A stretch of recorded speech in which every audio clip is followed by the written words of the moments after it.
Dan pengajaran yang kedua, berkata Allah Subhanahu wa taala, "Aku naik saksi bagi diriku bahwa tiada Tuhan melainkan aku jua, padahal esaku tiada sekutu bagiku. Dan bahwasanya Muhammad itu hambaku dan rasulku. Dan barang siapa tiada rida ia akan segala hukumku, dan tiada sabar ia atas segala balaku, dan tiada syukur ia akan segala nikmatku, dan tiada memadai ia dengan pemberianku, maka keluar oleh kamu daripada bumiku dan langitku, maka tuntut oleh kamu akan Tuhan yang lain daripada aku. Dan barang siapa pagi-pagi ia, padahal ia duka cita akan dunia, maka seolah-olah ia amarah akan daku. Dan barang siapa mengadu-ngadu ia akan kesakitan, maka sungguhnya mengadu-ngadu ia akan daku.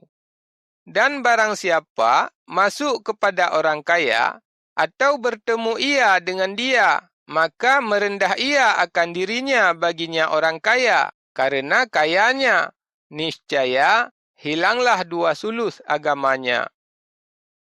Dan barang siapa menampar ia akan mukanya atau kepalanya karena kematian, maka seolah-olah ia mengambil ia akan lembing, membunuh ia akan daku dengan dia.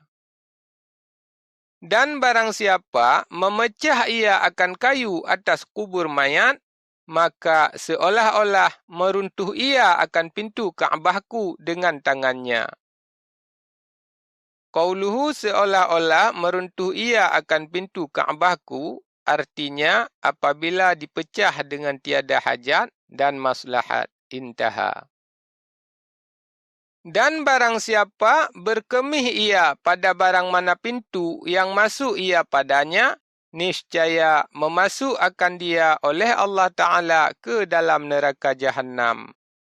Dan barang siapa tiada ada ia bertambah pada agamanya, yakni tiada bertambah takutnya akan Allah Ta'ala, maka iaitu di dalam kekurangan.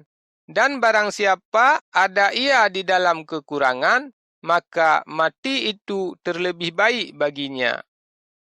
Dan barang siapa mengamal ia akan ilmu yang telah mengetahui ia, niscaya memberi akan dia oleh Allah Subhanahu wa taala akan ilmu yang tiada mengetahui ia. Dan barang siapa panjang angan-angannya, niscaya tiada hasil dengan dia amalnya.